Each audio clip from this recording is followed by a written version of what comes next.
Hello, today we're going to talk about kingdom fungi. The fungus existed about 500 million years ago. Some examples are mushrooms, mold, lichens. They do not move, so we do call them stationary. There is some examples of yeast that will move, but for the most part, they do not move. They're non-motile. They don't have cilia. They don't have flagella. Now, they are heterotrophs through absorption. They secrete powerful enzymes that digest their food outside of their body, and they absorb their nutrients. They could be what we call saprobes, which absorb nutrients from the dead. They could be parasites, which absorb from cells of living hosts, and typically those are the pathogenic fungi. Or they could be like a symbiotic relationship with organisms where they absorb nutrients from another organism, but they give something beneficial to their partner. Their main thing is that they decompose dead organisms and waste, and they release the nutrients for the plants to grow. Okay?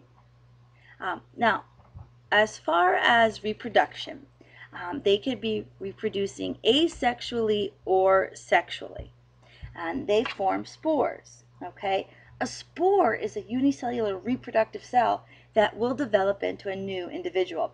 It's very light, it floats in the air. Okay, and just so you know, when there are conditions that are favorable, fungi do clone themselves to produce enormous numbers of spores asexually. Okay, and once the spores are released, they do germinate if they are landing in a moist place and so forth. Okay, all right, so some functions. They are very, very important in the decomposition of dead plants and animals.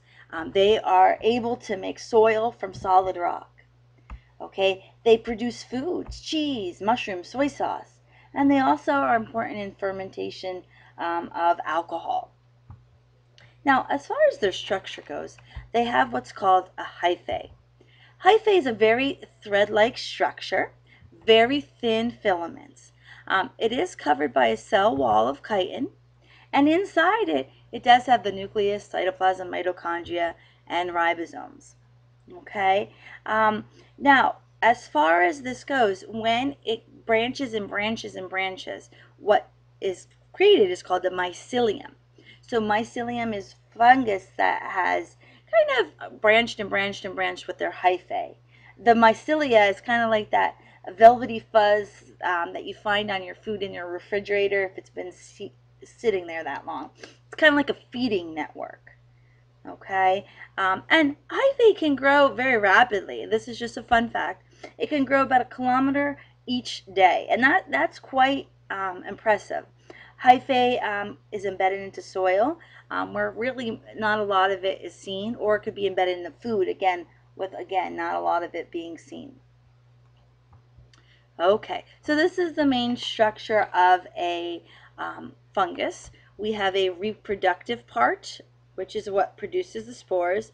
We have all the hyphae. And again, when the hyphae branches and branches and branches, it's called mycelium. And this is just showing you the branching of the mycelium. And the hyphae, again, has a cell wall, nucleus, and so forth. This is just showing you what it would look like on a leaf. Okay, so just to kind of go through that a little bit more, again, we did say that they reproduce by spores. It can be asexual or sexual. Okay, when it's asexual, again, it could be creating lots of different spores at one time because conditions are favorable. They also produce buds. Hyphae break off and can grow. Okay, now imperfect fungi are fungus where the sex reproduction hasn't yet been discovered, and the examples of that are penicillin, the fungus that makes up blue cheese, brie, and camembert cheese. Okay, pretty much we classify fungus by the way they produce their spores. Okay, all right, so this is kind of like the connection here. This is the earliest lineage of fungus, the chytrids. This does have flagellated spores, and we do find these in lakes, ponds, and soil. Okay, so there are about 600 species of zygote fungi. And what a zygote fungi is hyphae from two different organisms mate and fuse together to form a zygote. Okay, and then they develop through meiosis. Okay, it does have what are called stolons and rhizoids. Stolons are hyphae that spread along the surface of the food supply. So S for spread and surface in stolons. Rhizoids kind of resemble the roots in function. They are hyphae that anchor the fungus to a food source. So R for rhizoids and act like a root. Okay. Some examples are bread mold, mold on peaches, strawberries, sweet potatoes, and so forth. Okay, so again, zygote fungi is going to produce a zygote. Just giving you some examples of that. So this is bread mold. This is a saprophyte, so this is on something that's not living. Hyphae will spread over the food, penetrate it, and absorb all the nutrients. It can also exist in soil, okay, and dead plant and animal material. And again, enzymes are going to be secreted to break down the food. And just to give you a little fun fact, molds can grow more than a half a mile of new hyphae in a single day. All right. So glomeromycetes is when hyphae will invade plant roots and branch into tiny tree-like structures. So this is just another type of a fungi. Okay.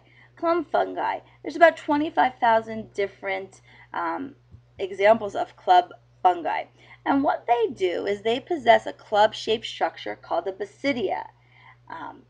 And that is where the sexual spores are found. The examples are mushrooms, shelf fungi, rust, puffballs. They are hugely important in the decomposition of wood and other plant material. The whole mushroom cap is actually the reproductive part, and the hyphae and the mycelium is in the stalk and into the soil.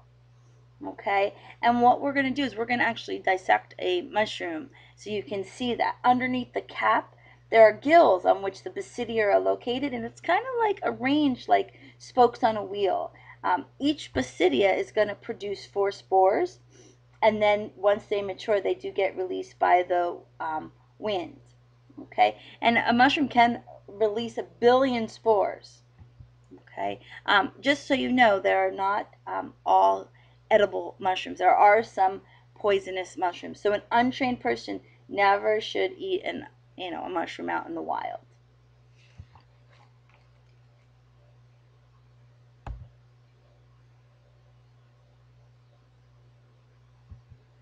Okay. So sac fungi, there's about 60,000 different species. That we do have a sac-like structure, called an ascos, and that will contain structures that will make the spores. Okay, they do live in marine, freshwater, terrestrial habitats, and we do have examples of truffles, yeast, cup fungi, mildew. This also can be very pathogenic, the mildew and so forth. It can get into your lungs, and that is very, very deadly. Okay, truffles are edible. Okay, yeasts, they do lack hyphae, and they are typically only found in moist habitats or liquid.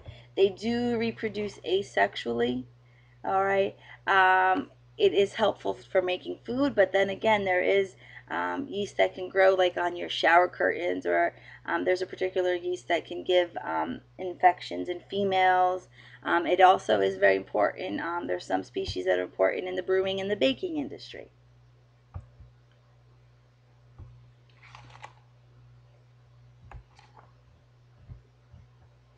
Lichens. There's about 25 different species of lichens. Sometimes it is mistaken for mosses, but I want to point out it is composed of a fungus and either a green algae or the cyanobacteria. All right. It can survive in a wide range of habitats. It can grow in soil, rocks, trees that can live in barren places. They are autotrophic, so they do go through photosynthesis. They can survive dry periods. All right. They have hyphae really accounts for most of the lichen's mass. Okay, if you look here, it's very beautiful. We often see it around trees. It can be food for animals, and it is a big indication of pollution. If there's pollution in the area, lichen does not grow.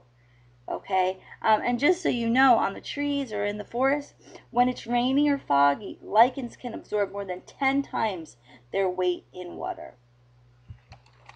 And these are just some more pictures of all of that.